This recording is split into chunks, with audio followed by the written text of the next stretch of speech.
Hello friends, welcome to Raj Malhotra IAS Academy. My name is Harminder Singh and today we are going to discuss science and tech current affairs. तो recently जो topics news में रहे हैं आज हम उनको one by one discuss करेंगे. तो चलिए स्टार्ट करते हैं. सबसे पहले C32LH2. सो ये क्या है? It is the largest ever cryogenic propellant tank which has been developed by the Hindustan Aeronautics Limited और उन्होंने ये डिलीवर किया है इसरो को. तो इसरो को इससे क्या बेनिफिट होने वाला है ये हम देखते हैं. तो इंडिया का जो मोस्ट पावरफुल लॉन्च व्हीकल है, वी ऑल नो दैट, वो है जियोसिंक्रोनस लॉन्च व्हीकल मार्क 3. तो उसकी जो पेलोड कैपेसिटी है, ये प्रोपेलेंट टैंक उसको काफ़ी इंक्रीज कर देगा फ्रॉम 4 टन टू 6 टन. तो इससे बेनिफिट हो जाएगा.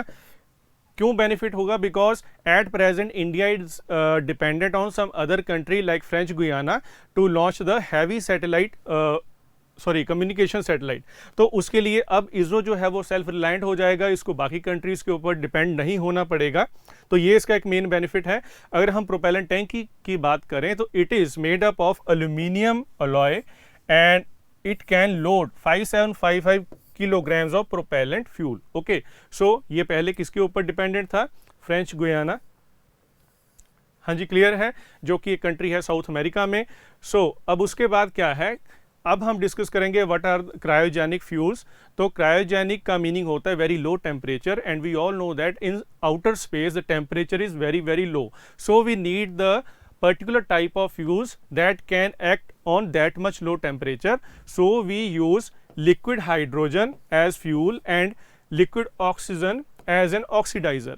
तो अगर हम बात करें liquid state of oxygen की, तो उसमें देखिए लिक्विड ऑक्सीजन की तो ये -183 डिग्री सेल्सियस पर हम इसको स्टोर कर सकते हैं. अगर हम बात करें लिक्विड हाइड्रोजन की, it is kept at -253 degree Celsius. तो जो लिक्विड ऑक्सीजन जो है वो हाईली रिएक्टिव होती है इतने लो टेम्परेचर पे, तो उससे काफ़ी ज़्यादा जो थ्रस्ट है वो मिलती है, जो अपर स्टेज होती है लॉन्च व्हीकल की.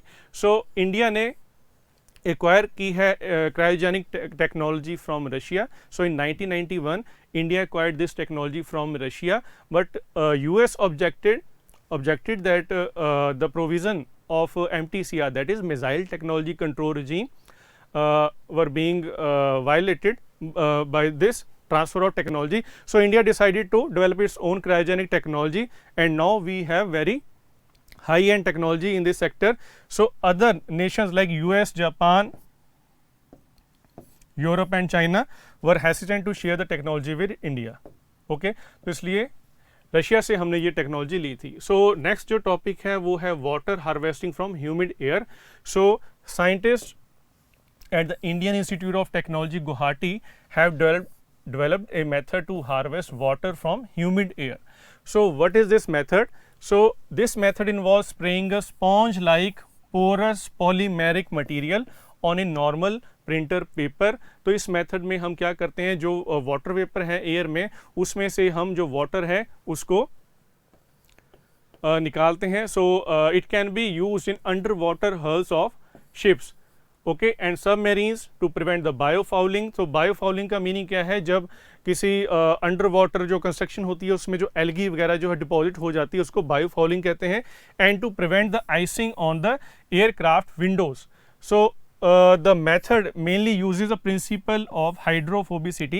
It is a physical property in chemistry. तो जहाँ पर क्या होता है कि जो molecule है that is repelled by the mass of water, तो हम उसको क्या कहते हैं? हाइड्रोफोबिसिटी. ठीक है, तो इसमें हम डेसिकेंट्स भी यूज़ करेंगे, वो भी हम देखते हैं. तो it is the same as that of the insect eating pitcher plant, whose slippery surface make insect landing on it to fall into the plant to be digested. तो वहाँ पर क्या होता है कि जो इंसेक्ट ईटिंग प्लांट होता है, जिसको हम पिक्चर प्लांट कहते हैं, तो उसका जो सरफेस होता है, जब वहाँ पे इंसेक्ट लैंड करता है तो वो स्लिप होके जो पिक्चर शेप होती है प्लांट की उसमें गिर जाता है, तो वहाँ पर वो डाइजेस्ट हो जाता है. तो सेम जो है वो इसमें टेक्निक है वो यूज़ होती है. तो slippery liquid infuse porous surface to effectively harvest water from the foggy air. तो वहाँ से डिड्यूस किया जाता है वाटर को from the foggy air. Okay, so slips are capable of harvesting water from the air. तो ये इसमें टेक्निक है. और एटमॉस्फेरिक जो वाटर जनरेटर है जो इसमें हम यूज़ करते हैं, तो that is based on the process of condensation. तो उसमें हम क्या करते हैं, जो गिवन एयर है दैट इज़ प्रेशराइज, तो उसकी जो कूलिंग होती है बिलो द ड्यू पॉइंट, तो उससे क्या होता है कि जो एयर है उसमें से वाटर जो है हम निकाल सकते हैं, और एयर जो है that is expose to desiccant. तो डेसिकेंट क्या होता है, these are the substances which are hygroscopic. तो हाइग्रोस्कोपिक का मीनिंग क्या है, दैट कॉज ड्राइनेस। आपने देखा होगा कि जो आपके जो आइटम्स होती हैं, लेदर आइटम्स होती हैं, उसमें एक सिलिका जेल होता है जिसके ऊपर डेसिकेंट लिखा होता है, because they induce the dryness. तो वो क्या करती हैं, वो वाटर को एब्जॉर्ब कर लेती हैं।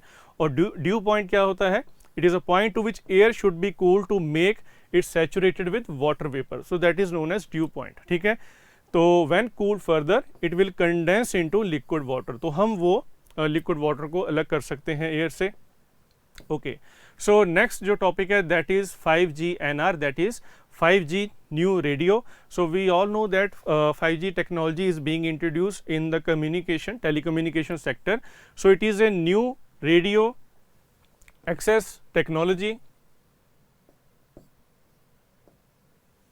Okay, new radio access technology developed for the 5th generation mobile network. So यहाँ पर Nokia has begun its production of next generation 5G equipment in India. तो Nokia is the first in India to manufacture 5G new radio technology in India. तो अगर हम बात करें इसकी, तो इसमें डिफरेंट अगर हम देखें स्पेक्ट्रम में बहुत सारी डाइवर्सिटी है। अगर हम डाइवर्स सर्विसेज की बात करें तो जो डाटा ट्रांसमिशन की स्पीड है वो काफ़ी इंक्रीज़ हो जाएगी। एफिशिएंट मल्टीप्लेक्सिंग यानी कि जो लेटेंसी है ट्रांसमिशन में वो डिक्रीज़ होगी, और जो ट्रैफिक है, जो इंटरनेट ट्रैफिक है, उसको रिड्यूस कर पाएंगे हम। ठीक है, अगर हम इसकी बात करें FDD एंड TDD जो कि है frequency duplex division, sorry division duplex and time जो है division duplex, which are the 2 techniques of spectrum usages, तो वहाँ पर भी ये काफ़ी ज़्यादा यूज़ होगा। ठीक है, तो जिसको हम मोबाइल में या वायरलेस ब्रॉडबैंड लिंक्स में हम यूज़ करते हैं, तो यानी कि इसका काफ़ी ज़्यादा हमें बेनिफिट होगा। So next है the study regarding the 5G NR was started in 2015,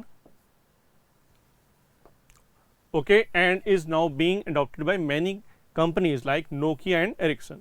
So जो new technology है it will help in very high quality video as well as low latency communication like remote control vehicle communication, machinery control etc. सो जैसे हमें पता है कि future में हम artificial intelligence के ऊपर काफ़ी ज़्यादा डिपेंडेंट होंगे, ऑटोमेटेड ट्रांसमिशन होगा, ट्रांसपोर्ट होगा, तो इंडस्ट्रियल सेक्टर में हम बहुत ज़्यादा आर्टिफिशियल इंटेलिजेंस को यूज़ करेंगे। तो उसके लिए जो 5G टेक्नोलॉजी होगी, जो नेटवर्क कम्युनिकेशन है वो बहुत ज़्यादा रिक्वायर्ड है, तो उसमें ये काफ़ी ज़्यादा हेल्प करेगी। So advantage of using higher frequency is that they are much wider and allow higher signal bandwidth. तो उससे क्या होगा कि जो पॉपुलेशन जो इंक्रीजिंग पॉपुलेशन है, जो नंबर ऑफ यूज़र जो हैं इंटरनेट यूज़र वो इंक्रीज़ हो रहा है, तो रिमोट एरियाज तक हम ये जो सर्विस है वो प्रोवाइड कर पाएंगे, लार्ज नंबर ऑफ पीपल को ये जो सर्विस है हम प्रोवाइड कर पाएंगे। ठीक है, तो अगर हम इंडिया में बात करें इन 2019, तो south Korea became the first country to roll out 5G network, and Indian government had earlier set a target of commercializing 5G network by 2020. So it will help to enable industrial revolution 4. तो वही बात है क्योंकि industries में हम काफ़ी ज़्यादा जो ऑटोमेटेड सिस्टम है उसको वो इंट्रोड्यूस करने वाले हैं, तो उसके लिए जो 5G नेटवर्क है वो काफ़ी ज़्यादा हेल्प करेगा। क्लियर? तो नेक्स्ट हमारे पास जो लास्ट न्यूज़ है वो क्या है, Puerto Rico Arecibo telescope. So recently ये न्यूज़ में था क्योंकि इसको डेमोलिश किया गया है। So it was build in 1963 and it is a second largest single dish telescope in the world. तो बहुत सारी जो इंपॉर्टेंट डिस्कवरीज हुई थी जो रिसेंट डिकेड्स में वो इस टेलीस्कोप से हुई थी। सो it was recently in news because of its collapse and it is owned by US national science foundation. तो ये टेलीस्कोप था जिसने फाइंड आउट करा था कि जो मरकरी है it rotates in 59 days and not in 88 days. ठीक है, तो ये इस टेलीस्कोप की फाइंडिंग थी। So apart from its scientific contributions it is a culture symbol for Puerto Rico. Okay, तो नेक्स्ट इसमें ये था, दिस इज़ द टेलीस्कोप जिसको डेमोलिश किया गया है। तो Arecibo telescope has one of the most powerful radar employed to observe asteroids, planets, जिसको हम एक्सोप्लैनेट्स कह सकते हैं, आइनोस्फीयर। तो फर्स्ट एक्सोप्लैनेट्स को फाइंड आउट किया प्रीबायोटिक मॉलिक्यूल्स। प्रीबायोटिक मॉलिक्यूल्स का मीनिंग क्या है, जहाँ से ओरिजिन ऑफ लाइफ होता है, उनको फाइंड आउट करा इसने। तो first millisecond pulsar star was observed by this telescope. Okay, so it was also involved in searching extraterrestrial life and establishing the communication with the aliens in the outer space, outer world, so tracking killer asteroids which were heading towards the earth। तो इन सभी में इस telescope की involvement रही है। So in 1993 scientist Yosef Taylor and Russell Hulse were awarded the Nobel prize in physics. So उन्होंने monitor किया था बाइनरी पल्सर स्टार को। तो first evidence for the existence of gravitational wave वो भी इस टेलीस्कोप से मिली थी हमें। तो जहाँ से ग्रेविटेशनल वेव की जो डिस्कवरी थी, उसकी जो शुरुआत हुई थी। So why did it collapse, तो उसका जो मेन रीज़न वो ये था कि जो उसकी सिंगल डिश थी उसका वेट बहुत ज़्यादा था।